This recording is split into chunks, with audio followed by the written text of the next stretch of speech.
진짜 힘든 거거든요. 네. 이거는 강제집행까지도 생각을 해야겠다, 그죠? 네. 그렇게 해가지고 1억 3,500에 내놓으시면은 네.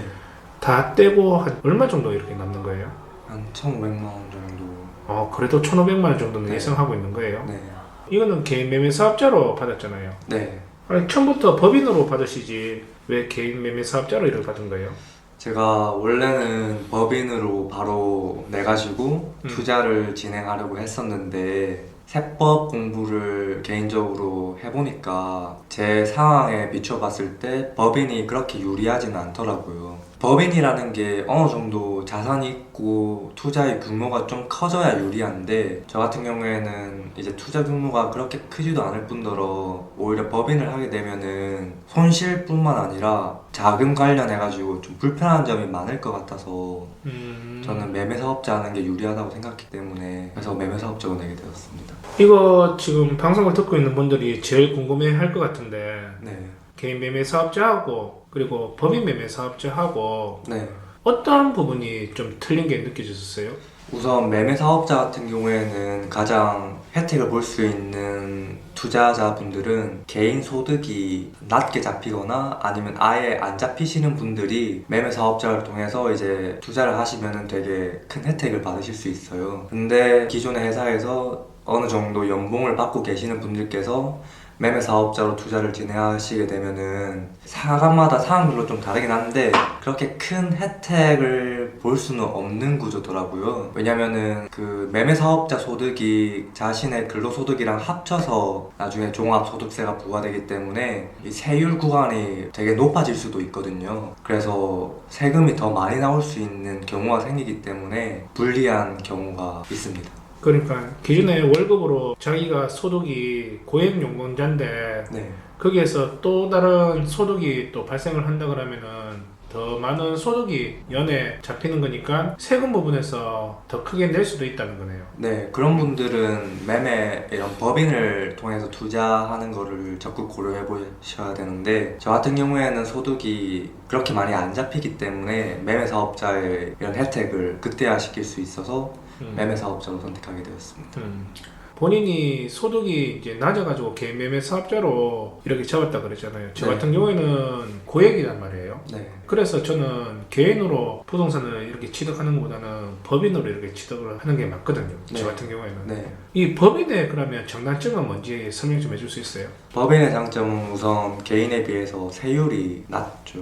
근데 이것도 이게 구간마다 달라서 이걸 좀 공부를 해보셔야 되겠지만 이런 소득이 많을 경우에는 법인이 확실히 세금 절세 부분에서 유리하고요. 그리고 법인으로 이제 투자를 할 경우에는 개인 명의로 이제 이런 주택이 잡히지 않기 때문에 좀 투자 방향을 좀 다양하게 설정을 할 수가 있습니다. 법인을 통해서 이제 부동산을 취득하고 개인 명의로 안 잡힐 경우에는 이런 청약 같은 혜택도 볼 수 있고 아니면 1세대 1주택 비과세 혜택도 볼 수 있고 되게 다양한 투자 접근을 할 수 있어서 그런 점에서 유리한 것 같습니다. 우리 리치 씨가 공부를 많이 했네. 네, 되게 많이 했습니다. 법인 같은 경우에도 소득이 2억이 넘어간다. 2억이 안 넘어간다. 네. 요 구간도 좀 생각을 해야 되거든. 2억이 안 넘어가면은 1년에 벌었던 소득에서 세금을 10%만 내면 돼. 리치님이 함영뜰 한 채 2억 5천에 구입을 해가지고 3억에 팔았다. 5천 정도 차이 났다. 네. 그냥 개인 같은 경우에는 양도세를 40% 이렇게 낸단 말이에요. 네. 그러면은 내가 지금 양도세 내야 되는 게 못해도 한 2천에서 3천 사이로 이렇게 낼 수도 있단 말이에요. 네. 근데 법인 같은 경우에는 500만 원만 내면 돼. 네. 근데 그게 다냐? 법인은 직원들한테 월급도 주죠. 네. 그리고 이 사업을 굴리기 위해서 비폰도 사죠. 네. 그러다 보니까 실제로는 내가 벌었는 게 5천만 원이 아닐 수도 있어. 월급 주고 이렇게 하다 보면은 한 3천만 원 정도 될 수도 있단 말이에요. 500만 원 내 세금을 300만 원 정도 낼 수도 있죠. 네. 근데 이게 소득이 2억이 넘어간다. 그러면 그게 또 10%가 더 붙습니다. 20% 붙는단 말이에요. 네. 그러니까 머리를 잘 굴려야 돼. 네. 이런 걸. 최대한 주류가 세금을 어떻게 낼까라는 생각을 되게 많이 해야 되죠. 네. 그리고 금방 말씀하시는 것처럼 개인으로 부동자산은 그 집도 그냥 내가 팔고 그냥 전세나 월세에 들어갈 수도 있어. 그러면 무주택이 될 수도 있죠. 네. 특히 저 같은 경우에는 애가 셋이기 때문에 다전애란 말이에요. 네. 아파트 청약에 들어간다 그러면은 유리한 조건으로 들어갈 수 있다니까. 네, 웬만한 분들보다 좀 더 훨씬 높은 그 우위에 있으시겠죠. 그렇죠, 그렇죠. 네. 무주택자면은 적은 돈으로 대출을 레버리지를 이용할 수 있기 때문에 집을 구입하는데 또 유리한 조건으로 들어갈 수 네, 있고. 맞아요. 예. 저 같은 경우에는 개인 매매 사업자로 하는 것보다는 법인으로 따로 이제 소득을 또 불리고 이런 방법으로 쓰는 게 제일 좋은 거죠. 제가 최근에 법인 관련 책을 봤는데 그 저자분께서는 부동산 투자를 처음부터 법인을 설립하는 게 좋다라고 말씀을 하시거든요. 저는 그걸 좀 동의를 잘 못하는 게 그게 정답이라고 볼 수는 없거든요. 네, 저도 그렇게 예. 적극 동의하는 바가 개개인의 상황마다 진짜 다르거든요. 그렇죠, 그렇죠. 이게 금방 말했듯이 리치님 상황하고 내가 지금 가지고 있는 상황하고는 너무 틀린 거거든요. 네, 처음부터 법인을 설립해가지고 나가라고 이렇게 얘기하는 거는 어떤 사람한테는 맞을 수도 있어. 저 같은 경우에는 회사 그만두자마자 제일 먼저 시작했는 게 법인 설립하는 거였거든요. 네, 나는 그게 맞았으니까. 네, 그런데 아닌 사람도 있단 말이에요. 네, 사정마다 다 틀린데 그걸 무조건 법인으로 들어가세요라고 안내하는 사람은 그건 좀 아니라고 봐요. 그분께서 주장하는 요지가 손실이 생길 경우 다음에 이월을 할 수 있다, 법인일 경우.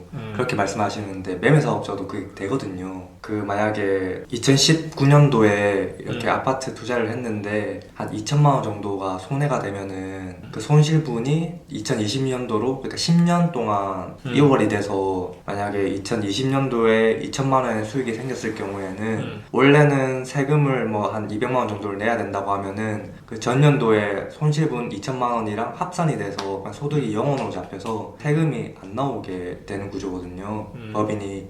개인 매매 사업자도 본인이 손실을 봤을 때는 전년도에 손실 봤던 거하고 올해 그 이득 봤던 거하고 네. 합산해가지고 세부시킬 수 있는 게 개인 매매 사업자도 된단 말이에요. 네, 근데 그 저자분께서는 마치 법인이 그런 장점이 법인만 법인만 있는 있는 것처럼 말씀하시면서 모든 분들이 다 법인을 설립해가지고 투자하라고 하시는데 이걸 듣고 계시는 분들한테 추천하는 바는 어느 정도 세법 공부를 좀 하셔서 개인의 상황에 어떤 게 맞는지 개인이 판단을 하셔가지고 접근하는 게 가장 현명하다고 생각합니다. 저도 교육생들한테 이제 말을 하는 게 법인은 자기 사업에 맞춰가지고 개인 매매 사업자로 진행을 하다가 본인의 몸이 덩치가 커진다 그러면은 그때는 법인으로 갈아타도 충분하거든요. 네, 그리고 마지막 청약점은 법인은 맞아요. 근데 이 법인을 설립을 이제 시작하면은 대출이 원활하게 나와야 되는데 대출이 잘 안 나와. 네, 그게 최고의 리스크거든요. 근데 개인은 그래도 대출이 잘 나오는 편이에요. 이게 왜 그러냐? 개인 같은 경우에는 이 사람을 보는 거예요. 그러니까 영리치 이 사람을 보는 거야. 이 사람은 지금까지 살아왔는 인생 있잖아요. 태어나서부터 지금 25년 동안 살아왔는 인생을 이렇게 보면서 이 사람을 보고 대출을 이렇게 내주는데 법인 같은 경우에는 이제 저번 달에 태어났어. 네. 얘는 1년 뒤에 돌 지나기 전에 폐기해가지고 없어질 애 수도 있어. 네. 법인 자체의 하나의 인물로 이렇게 본다니까, 법으로. 네. 근데 얘는 내년에도 죽을 수도 있다니까. 은행에서 돈 빌려주니까 불안한 거야. 왜냐면 5년 이내에 망하는 법인이 엄청 많다고 하더라고요. 엄청 많아. 네. 이게 법인도 한 해에 태어나는 법인도 되게 많은데요. 3년 안에 죽어나가는 법인도 되게 많아. 네. 그러니까 은행 입장에서는 되게 불안한 거야. 네. 얘가 돌 지나기 전에 죽는 거 아니야? 라는 생각도 하고. 네. 근데 이 개인 매매 사업자는 얘가 지금 태어나서 25년 동안, 30년 동안, 40년 동안 얘는 함부로 죽을 애가 아니거든. 네. 그러니까 은행에서는 얘 하나를 보고 대출이 이렇게 나갈 수가 있는 거예요. 그러니까 이게 제일 커요. 또 저의 또 개인 이렇게 환경이 있는데 저 같은 경우에는 개인 매매 사업자로 시작하면 안 되죠. 네. 저는 무조건 법인으로 시작해야 되는 사람이고, 그리고 본인 같은 경우에는 개인으로 시작하면서 법인으로 넘어가야 되는 거죠. 네. 그래서 저도 회사를 다니면서 그전에는 개인으로 계속 취득해가지고 제 몸집을 불려나가는 단계였단 말이에요. 네. 지금 리치 씨의 말을 들어보니까 이번에 방송 듣는 분들이 조금 정리가 좀 될 수 있겠구나라는 생각이 드네요. 또 법인은 매달마다 기장료라고 해서 한 달에 15만 원씩 고정적으로 나가는 비용도 나 힘들어. 15만 원 주는 거. 근데 개인 안 줘도 되잖아. 네. 그런 것도 좀 크죠. 네. 1년이면은 어떻게 보면 180만 원인데 네. 뭐 세무사마다 또 가격이 다 틀려. 네. 뭐 유아랑 강사 같은 경우에는 자기는 지금 8만 원인가 7만 원 주고 있다 그러더라고. 저렴하게 하고 계시네요. 세무사한테 크게 요구를 하던데 어, 그것도 개개인별마다 또 받는 게 다 틀리다니까. 그러니까 세상에 이게 정답입니다라고 하는 거는 없어요. 네. 벽산 어떤 아파트를 그래서 개인 매매 사업자로 받으시는 거네. 네. 그걸 단기 매도를 한다 그러면은 본인이 생각하는 거는 다 떼고 한 1,500만 원 정도는 차익을 남길 수 있겠다라고 지금 보고 있는 거네요. 네. 자, 마지막으로 우리 받았는 게 삼성 아파트죠. 네. 부산 진구에 있는 화승삼성 아파트. 이거는 얼마 정도 시세를 보고 들어가는 거예요? 저는 3억에서 3억 500 사이에 매도할 생각으로 2억 8천 조금 넘게 해서 막 잡았습니다. 이 지도로 보면은 입지가 되게 좋고 동도 이제 여기 단지에서 선호하는 동이고 층도 18층 중에서 16층으로 로얄층이거든요. 그리고 제가 등기부등본을 보니까 이분들이 한 5년 전에 들어오셨는데 충분히 내부 수리가 되어 있을 거라는 추측도 가능했었고 그래서 이게 좀 황금성이 엄청 빠를 것 같다는 생각에 좀 가격을 높게 썼지만 지금 매수하고 싶다는 분이 있으셔서 금방 거래가 체결될 것 같습니다. 이쪽에 부암동에 있는 삼성 아파트네, 그죠? 네. 여기는 보니까 애들 키우기에도 입지가 나쁘지 않는 것 같은데? 네, 주변에 초중고 다 있고 그 아파트 단지 주변으로 해서 상권이 활성화되어 있고 애들 뭐 학원 보내거나 아니면 병원 보내거나 그 인프라가 잘 갖춰져 있다는 거네요. 네. 이것도 매물 나왔는 거 보니까 거진 3억 천에서 이렇게 매물이 나와 있던데. 네, 저층이 2억 8천 정도는 있지만 그거는 동향의 이제 완전 저층이고 그 향 자체가 틀린 거고. 네, 그래서 제 물건이 지금 나와 있는 물건들 중에서는 가장 가격면이나 선호하는 동이나 층이나 경쟁력이 있기 때문에 매수하려는 분이 있으면 제 물건을 가장 먼저 매수하지 않을까라는 생각이 듭니다. 이거는 누구 명의로 받은 거예요? 이거는 아버지 명의로 받았습니다. 그래요? 야, 지금 교육받은 지 이제 한 달 지나면 이제 1년 됐는 시점인데 네, 엄청 많이 받았네. 이 내 건이면은.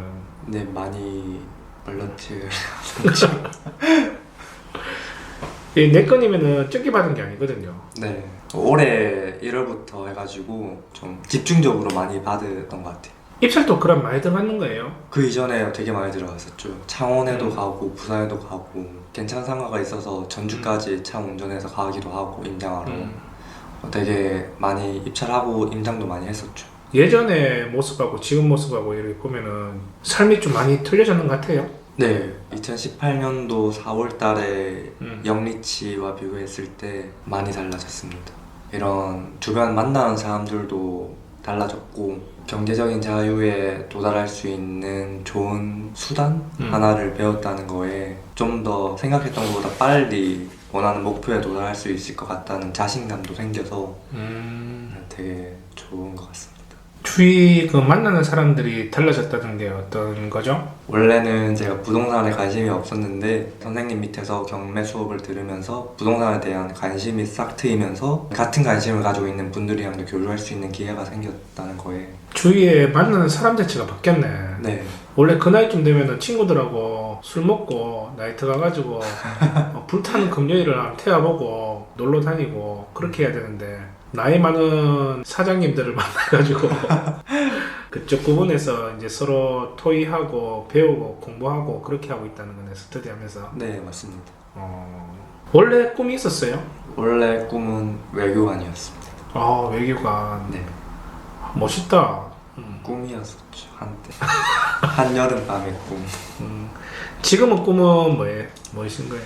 옵션은 되게 많이 있어서 행복하긴 하지만 그 옵션 중에서 어떤 거를 선택해야 될지를 결정하지 못하고 있는 상태여서 왜냐면은 그 선택이 이제 향후 제 70여 년간의 삶을 결정하게 될 엄청 중요한 터닝 포인트인데 잘못 선택할 건 없지만 그래도 좀 더 나은 결과를 했었을 수도 하는 후회감이 생길 수도 있기 때문에 신중히 고민하고 있는 상태입니다.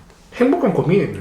네, 어떻게 보면 행복한 고민. 그리고 본인 나이 때 당연히 고민해야 되는 고민거리가 또 맞는 거고요. 네. 지금 또 저는 선택을 지금 하고 있거든요. 어떤 선택을 해야 될지 네. 고민을 하고 있거든. 네.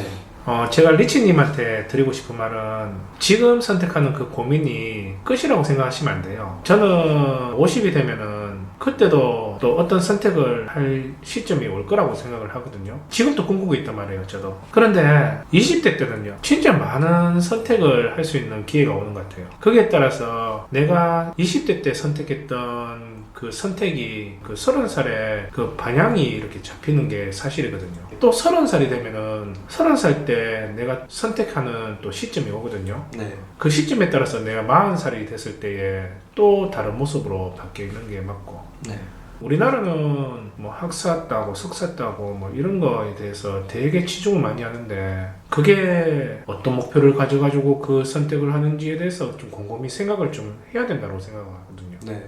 이게 내가 좋은 회사를 다니기 위해서 선택을 하는 건지, 아니면은 내가 하고 싶어 하는 분야를 좀 더 공부하고 싶어서 그쪽 분야에서 내가 새로운 일자리를 만들고 싶어서 그걸 공부하는 건지, 네. 그 선택을 좀 해야 된다고 생각하거든요. 네, 그래서 그 고민을 지금 하고 있습니다. 그러니까 본인이 하고 싶어 하는 일이 있는데 그쪽 분야에서 좀 더 공부하고 싶다 그러면은 저는 그거는 고민거리라고 생각 안 합니다. 그거는 해야 된다고 생각해요. 네. 형의 추천은 있었지만 본인이 선택을 내는 거잖아요. 그 선택을 함으로써 본인이 삶이 좀 바뀌었다고 이렇게 말씀하셨잖아요. 네, 엄청나게 긍정적으로 많이 변했어요. 근데 이 길이 또 정답이라고 이 길만 파고 들어가는 거는 절대 아니라고 생각하거든요. 네. 요걸 통해 가지고 경제적인 어느 정도의 기반이 잡히면서 본인이 하고 싶어 하는 일을 찾아가는 게, 제가 볼 때는 그게 또 하나의 또 꿈을 쫓아가는 거라고 생각하거든요. 앞으로 어떤 계획을 가지고 계세요? 지금도 계속 꾸준히 공부하고 있고, 매주마다 이제 경제 스터디를 하면서, 이 경제 스터디 같은 경우에는 경제 전반적인 분야에 대한 책을 한 개를 선정해가지고 의견을 나누고 있는데, 저는 거기에 기반해가지고 추가적으로 제가 원하는 뭐 민법 책이라든지 아니면은 뭐 특수 물건이라든지 이런 여러 심화된 책들을 개인적으로 읽고 있는 중입니다. 또 저도 그 말씀하셨던 것처럼 그런 배운 지식들을, 가령 예를 들면은 제가 최근에 소송을 진행을 했는데 그것도 다 책에서 배운 내용들을 기반으로 해가지고 접근을 하니까 그렇게 어렵지가 않더라고요. 소송이 생각보다 그렇게 안 어렵죠? 네, 그냥 전자소송이라고 이제는 일반인들도 충분히 혼자서 소송을 할 수 있는 시대이기 때문에 어느 정도 공부만 해놓으면 충분히 다 접근할 수 있는 것 같습니다. 우리 교육원의 교육생들의 이 특성들을 이렇게 보면은 뭐 하면 소송이야. 그래? 네. 우리 교육생들이 전자소송 되게 잘해. 네. 우리 그 카페에도 보면은 오늘 소송 좀 해가지고 법원에 보냈습니다 뭐 이런 얘기 많이 하잖아요. 네. 그 카페에 먼저 그렇게 했던 사람들이 그 후기담을 이렇게 올려놓잖아요. 네. 그냥 그거 보고 따라 해가지고 하는 분들도 되게 많고요. 네. 셀프 등기도 그렇게 많이 해. 우리 교육생들이 보면은 네. 그냥 그거 보고 하루 만에 다 끝냈어요 라고 이렇게 얘기하는 분들도 되게 많거든요. 그걸 어렵다고 생각해버리면 되게 어렵게 볼 수가 있는데, 그러면은 변호사나 법무사님한테 뭐 비용을 몇백만씩 주고 그렇게 해야 되는 거죠. 근데 그 몇백만 원은 일반 월급쟁이들의 한 달 봉급인데 네. 내가 해가지고 그 봉급을 벌 수도 있는 거잖아요. 네. 그 과정에서 배우는 것도 많고 직접 하면서 하고. 배우는 네. 것도 되게 많잖아요. 네. 우리 그 교생들이 보면은 되게 그런 걸 잘하는 것 같아. 특수물건 같은 경우에도 우리 교생들한테는 특수물건을 별로 추천을 안 하거든요. 네. 왜냐면은 특수물건의 특징을 보면은 거의 한 98%가 대출이 잘 안 나와요. 네, 맞습니다. 대출이 잘 안 나오니까 물건을 받는다고 해도 그 물건 하나 받고 어떤 경우에는 소송으로 이렇게 진행을 해나가면서 풀어나가야 되는데 그 기간이 너무 오래 걸려. 네. 푸는데. 그러니까 내가 우리 교생들한테 이 특수물건을 추천을 못 하겠는 거야. 그리고 또 초보자분들이 바로 특수물건을 접근하기에는 심적 부담감도 있고 지식도 많이 부족하기 때문에, 그렇지. 여기서 어느 정도 기반을 닦고 나서 좀 경험이 많이 쌓였을 경우에 조금씩 공부를 해나가면서 이제 특수물건에 대해서 접근해보는 게 가장 현명하지 않나라고 저는 생각합니다. 그렇죠. 만약에 리치님께서 첫 물건은 특수물건으로 들어갔다. 올해 안에 내 건 못 받았을걸? 내 건이 아니라 한 건도 아직 해결하지 못했을 수도 있을 것 그러니까요. 같습니다. 대부분 교생들이 보면은 돈이 별로 없거든. 돈이 많지가 않아. 네. 많지가 않으니까 은행의 대출에 대해서 레버리지를 이용할 줄 알아야 되는데, 이 특수물건은 대출이 안 나오니까 한 물건 정리하는 데에서 힘을 다 빼버리니까 얘 정리한다고 해가지고 다른 좋은 물건들을 찾지를 못한단 말이에요. 네. 그러니까 제가 우리 교육생들한테는 특수물건을 좀 웬만하면 추천 안 하죠. 네. 근데 저 개인적으로는 특수물건 해. 아 정말요? 예. 어. 뭐 지상권이나 네. 지분 경매 같은 거 네. 이런 것들은 나는 하고 다니거든. 네. 시세보다 더 저렴하게 이렇게 받아가지고 합산을 해보면은 기회비용이라는 것도 있지만 그동안 노력했는 대비해가지고 차익을 많이 남기는 경우도 있거든. 네. 재밌어. 네. 근데 교생들한테 그걸 안내를 못 하겠다니까.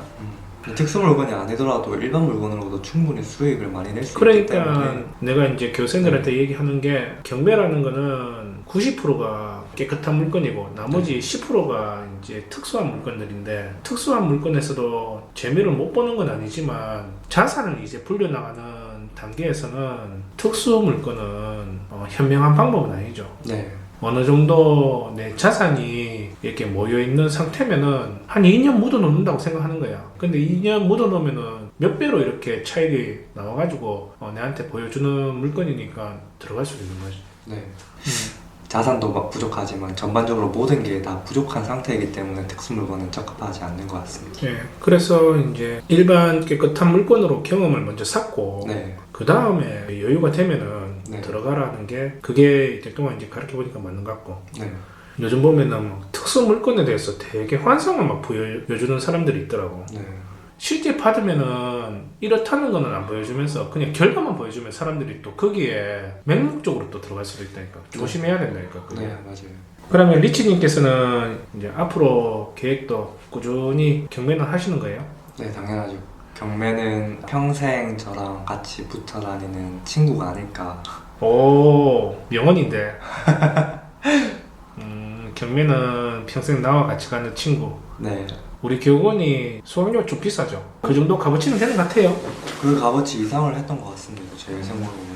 왜냐면은 제가 다른 학원의 수강료는 정확히 잘 몰라서 어떻게 비싸다 안 비싸다라고 말할 수는 없겠지만 한 물건만 낙찰받아도 웬만해선 다 그 수강료 이상을 벌어들이고도 남거든요. 그리고 이게 평생 교육 개념이잖아요. 그렇죠. 제가 알기로는 다른 평생이죠. 학원 같은 경우에는 3개월에 뭐 얼마 이렇게 수강료를 지불하고 있는 걸로 알고 있는데 여기는 평생 교육 개념이기도 하고 부동산 관련 사람들을 많이 만날 수 있다는 것도 장점이고 무엇보다도 믿을 수 있는 이현대 대표 선생님 제자가 될 수 있다는 그런 장점이 있으니까 저는 엄청 만족하고 있습니다. 아주 공부를 잘하는구만. 아, 맞아요. 어떻게 보면은 우리 수강료가 다른 사람들 생각하면 되게 비싼 금액일 수도 있는데 네. 우리는 개념이 그 다음부터 수강료는 이제 없는 거잖아요. 네. 대신에 이제 평생 가는 거예요, 평생. 네. 두 번째 물건을 받든 세 번째 물건을 받든 앞으로 뭐 10개를 받든 20개를 받든 이제 쭉 같이 가는 거거든요. 네. 그냥 그만한 값어치는 된다고 저는 생각을 해요. 네, 저도 그렇게 솔직히 저는 요거 너무 적지 않나라는 생각도 할 때도 있거든요. 왜냐면은 계속 관리를 하면서 저하고 같이 가는 거니까. 네. 본인이 첫 물건을 이렇게 제대로 받으시면은 수강료는 빼고도 충분히 남는 거니까. 네. 그러면서도 제가 평생 이렇게 가자고 하는 이유가 한 물건 받았다고 해가지고 경매를 잘하는 게 아니거든. 네. 본인도 지금 내 건을 이렇게 받았지만 아직도 배우고 있잖아요. 네. 배울 거 엄청 많습니다. 하면 할수록 배울 게 많죠. 근데 혼자서 한다 그러면은 두려운 거예요. 이게 알면 알수록 두려운 거예요. 네. 내가 뭔가 이게 잘하고 있다가도 실수를 하지 않을까. 그런데 우리는 계속 모임을 하고 있잖아요. 네. 예. 그러면서 전화는 주기적으로 필요할 때마다 저하고 이제 전화하면서 물건에 대해서 얘기도 이렇게 나누잖아요. 네. 저는 그게 제일 크다고 생각합니다. 네. 사람이 재산이죠. 네. 예. 근데 만족을 하셨다니까 가르쳤던 스승의 입장에서 멘토 입장에서는 되게 기분이 좋네요. 감사합니다. 리치님이 조금 더 성장을 하신다 그러면은 누군가한테도 그렇게 전달해주는 그런 사람이 좀 됐으면 좋겠어요. 네, 저도 나중에는 교육자가 아니더라도 그냥 지인들 이런 부동산 관련 문제가 생기면은 제가 도움을 줄 수 있는 최대한의 방법으로 이렇게 도와주고 싶습니다. 돈을 빌려줘가지고 도와주는 거는 한계가 있거든요. 네. 그 어려운 상황에서 우리가 지금 가지고 있는 요 지식으로 도와주는 게 그게 돈보다 더 값어치가 바랄 때가 있거든요. 네. 그러니까 우리 리치님도 꿈만을 쫓아가는 게 아니고 내 주위에 있는 사람들한테 필요한 사람이 되면 얼마나 좋을까라는 생각을 합니다. 네, 꼭 그렇게 되도록 하겠습니다. 올해 이제 25살인데 한 5년 뒤에 우리 리치님께서는 어떤 모습으로 바뀌었을지가 정말 저 개인적으로는 궁금하거든요. 청초월함이라고 들어보셨어요? 네, 스승을 뛰어넘는 제자. 저는 이 말을 되게 좋아하거든요. 저보다 더 뛰어나서 사람들한테 저 영리치님 아니가 하면서 그러실 때 영리치님한테 선생님이 누구였어요? 그렇게 물어본다 그러면은 지금 산속에 지금 혼돈하고 계시지만 예전에 이현태 대표님이라고 계셨는데 그분한테 배웠습니다라고 당당하게 말해줄 수 있는 그런 리치님으로 선양했으면 좋겠습니다. 감사합니다. 네, 수고했습니다. 감사합니다. 네. 밥 먹으러 가야지. 네.